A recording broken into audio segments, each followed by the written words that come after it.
Yuk, balik lagi di MF Wrestling. Jadi hari ini kita bikin bahasan singkat ya soal kasusnya Cody Rhodes. Sesuai budget. Jadi mungkin teman-teman udah tahu ya kalau Cody Rhodes baru balik tahun 2022, di mana dia tanding di WrestleMania lawan Seth Rollins. Di mana waktu itu ya Cody Rhodes berhasil kayak apa ya, kayak pecah gitu. Wah, siapa yang gak nyangka Cody Rhodes balik? Bukan soal gak nyangka Cody Rhodes balik, karena memang dari sekitar 1 sampai 2 bulan sebelumnya sudah mulai ada rumor-rumor kan. Apalagi kan waktu itu AEW juga hubungannya antara AEW dengan Cody Rhodes juga udah nggak jalan dengan baik gitu ya. Apalagi sejak Tony Khan udah mulai ambil alih beberapa kewenangan Vice President gitu. Ya memang secara spesifik udah ditugasin di beberapa bagian ya. Tapi itu bukan jadi bahasan kita sekarang. Tapi bahasannya sekarang adalah ketika Cody Rhodes balik nih. Ya kita udah lihat dia tanding berapa kali. Sampai pada satu momen di mana ada kabar bahwa Cody Rhodes mengalami cedera. Cederanya apa? Cedera robek otot pectoralis mayor. Yang kita gak sangka adalah ternyata si cederanya itu adalah separah itu, karena kita sendiri lihat ya fotonya ya, bahwa Cody Rhodes ketika balik dia buka robe-nya dia, jaketnya dia buka, dan kita bisa lihat merah-merah besar banget, hampir kayak nutup setengah dadanya ya. Itu kalau kayak itu bahkan gambarnya mungkin kayak ini ya, kayak tatonya The Rock ya. Waktu itu, tapi karena emang besar banget dan pasti itu akan sangat sakit ya kalau misalkan bisa kita bilang gitu. Nah, itu kenapa sih bisa terjadi seperti itu? Ini sih sebenarnya akan menjadi bahasan kita ya. Jadi biar kita tahu aja secara singkat kenapa sih bisa terjadi hal-hal seperti itu ya, dan itu adalah hal yang sebenarnya nggak terlalu kaget sih kalau misalkan kita coba melirik sejarahnya. Bukan sejarahnya ya, kronologi ya. Kalau sejarahnya terlalu panjang. Jadi kronologinya aja. Jadi memang sudah dikonfirm juga oleh Fody. Jadi gak lama setelah kejadiannya memang langsung dikonfirm bahwa dia mengalami robek di otot pectoralis mayornya ya. Sehingga kita bisa lihat juga nih ketika dia sedang latihan beban ya. Jadi pasti ini kemungkinan antara gerakannya gerakan yang melibatkan tangan atau ke atasnya itu. Bisa bisa pas bench press lah atau apalah dan lain sebagainya gitu ya. Itu dia memang bisa men-trigger terjadinya cedera ya atau robek di otot pectoralis mayornya. Jadi karena memang adanya kontraksi yang berlebihan gitu ya. Karena si ototnya kan pasti dipaksa ya buat manjang ya. Karena kan kalau kita misalkan ngomongin soal otot, otot tuh sebenarnya dia punya sebuah mekanisme untuk merenggang ya. Kayak teman-teman lihat per aja lah, per gitu. Kalau per kan sebenarnya bisa dia kan merenggang sampai limit tertentu ya. Tapi ketika sudah melampaui limitnya, apa yang terjadi? PR-nya pasti nggak beres kan, PR-nya pasti bermasalah kan. Nah itu dalam kasus ini lebih parah lagi karena apa, dia sampai robek. Harusnya lembarannya mungkin agak merenggangnya cuman dari segini mungkin segini, ini harus jadi kelebihan. Nah kan kelebihan ya, nah kan ada junction di sini, ada hal yang membuat mereka berpisah sehingga apa terjadi, putus seperti itu. Jadi yang agak surprisingnya adalah Cody tetap ambil pertandingan gitu ya di Hell in a Cell itu sebelum akhirnya memutuskan untuk operasi dan juga dia rehat dari WWE gitu. Karena memang kalau misalkan kita ngomongin soal si Cody ini nekat match dengan durasi kurang lebih sekitar 20 menitan ya, itu memang agak berbahaya itu. Karena apa? Karena memang itu dia akan terjadi yang namanya tanggungan bebannya itu berlebihan gitu ya di daerah otot-otot sekitarnya dia, karena kan si pectoralis mayor udah sobek ya, udah terjadi robekan gitu. Karena memang kalau misalkan kita ngomongin soal si robek ototnya itu udah minimal, karena memang apa, udah terlanjur kejadian. Jadi ketika balik lagi ya udah, jadi dia kayak nggak akan kerasa begitu sakit. Tapi apa resikonya adalah di otot-otot sekitarnya dia, di anterior deltoidnya lah, coracobrachialisnya lah, di dan sendi-sendinya juga pasti akan terdampak ya, seperti glenohumeral itu juga akan terdampak gitu. Karena dia harus nanggung beban yang berlebihan.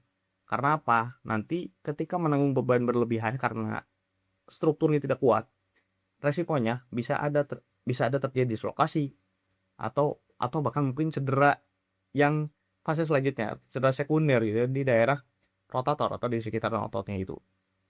Sehingga salah satu yang bisa dilakukan sebenarnya adalah mutlak harus dilakukan yang namanya operasi.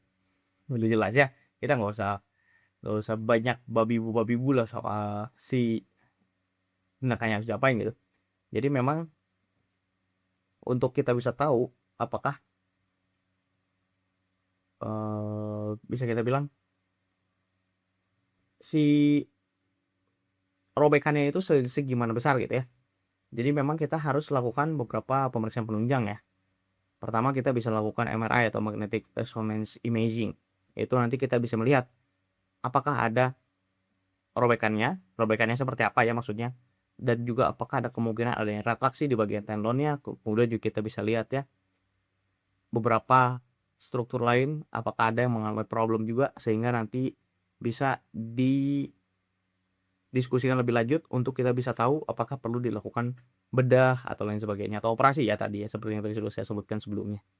Karena kan salah satu pembandingnya adalah apakah robeknya secara keseluruhan atau hanya sebagian atau lain sebagainya ya, itu yang harus kita bisa lihat. Kemudian juga bisa dilakukan USG. Nah kalau USG itu memang cuma untuk melihat si tendon di sekitaran pectoralis majornya ini apakah dia memang full terputus atau cuma sebagian seperti yang tadi disebut sebelumnya ya.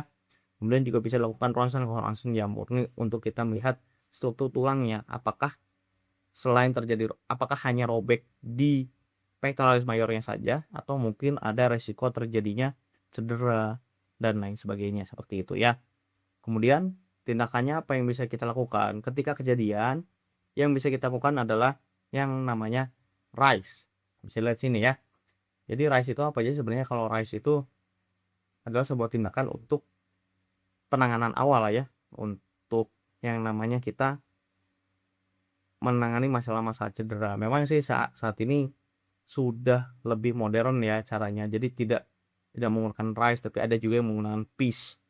Tapi kita coba bahas dulu yang cukup umum ya, yang sudah banyak awam tahu, yaitu RICE. RICE berarti kan kita istilahkan. Kemudian icing berarti kita gunakan es. Ya bisa juga menggunakan benda-benda yang dingin ya. Kemudian dikompresi dan juga kita lakukan evaluasi dulu ya, sebelum nanti harus dilakukan tindakan lebih lanjut seperti itu. Kemudian tindakan berikutnya seperti apa? Misalkan untuk obat-obatan sepertinya tidak ada ya. Lebih ke obat-obatan untuk mengurangi rasa nyerinya saja. Kemudian selain itu akan dilakukan operasi. Operasinya apa sih? Jadi nanti kita tadi kan sudah dievaluasi nih bagaimana robekannya, apakah sebagian atau utuh. Kemudian kalau misalkan kita sudah tahu, nanti akan dilakukan perbaikan melalui operasi itu untuk mengembalikan attachment dari si bagian yang robeknya ini ke posisi semula gitu ya. Kemudian juga setelah dilakukan operasi akan dilakukan rehabilitasi ya. Rehabilitasinya mungkin kalau misalkan untuk full rest durasinya sebentar ya, paling lama 1 bulan. Nah yang lama ini memang di rehabilitasinya. Kalau misal rehabilitasi berarti yang harus dilakukan adalah full untuk mengembalikan kekuatan dari ototnya dan juga area geraknya ya, atau namanya range of motion itu memang harus dikuatkan. PR-nya adalah 2 ini ya, sehingga kita setelah dilakukan operasi fokusnya adalah bagaimana untuk mengembalikan kekuatan ototnya dan juga fleksibilitas ototnya agar bisa digerakkan seperti semula gitu loh. Jadi kalau misalkan kita bilang berbahaya nggak sih cederanya? Ya berbahaya ya kalau nggak ditangani. Kalau ditangani ya berarti kemungkinannya baik gitu. Karena memang kalau misalkan kita lihat kemungkinan kembali bisa berolahraga kembali seperti sebelumnya, memang kekuatannya itu dari hasil penelitian itu bisa sampai 90%, di atas 90% malah ya. Sehingga bisa kita bilang kemungkinannya cukup baik gitu ya. Dan bisa terjadi lagi nggak seperti ini? Bisa terjadi lagi, tapi ya baik lagi. Karena kalau misalkan berulang ya tentu saja dengan resiko-resiko ya. Tapi kalau misalkan kita bilang Apakah bisa diperbaiki? Ya bisa aja gitu. Jadi nggak usah terlalu khawatir lah ya. Toh Cody juga sekarang udah balik lagi dan alhamdulillahnya belum cedera lagi, dan alhamdulillahnya sudah menjadi world champion sebanyak 1, 2, 3 kali ya. Meskipun sudah direbut sama Sami Zayn ya. Dan surprisingly direbut lagi sama CM Punk. Ya udahlah ya. Jadi kita lihat kedepannya Cody bakal kayak gimana nih. Apakah akan terus menjadi face of WWE setidaknya sampai 5 tahun ke depan atau bagaimana? Kita juga belum tahu. Tapi yang jelas kita masih bakal nonton Cody Rhodes terus ya. Itu aja sih yang harus kita ketahui semua. Oke, itu aja dulu buat hari ini. Semoga kita bisa bertemu kembali di video berikutnya. Kalau ada masukan dan lain sebagainya silahkan tulis di kolom komen. Mungkin saya akan up beberapa video yang belum sempat ke up ya, karena memang lagi agak sibuk belakang ini. Jadi memang ya nanti kita coba apa aja ya. Mudah-mudahan masih ada yang nonton gitu. Oke, itu aja dulu buat hari ini. Sekian.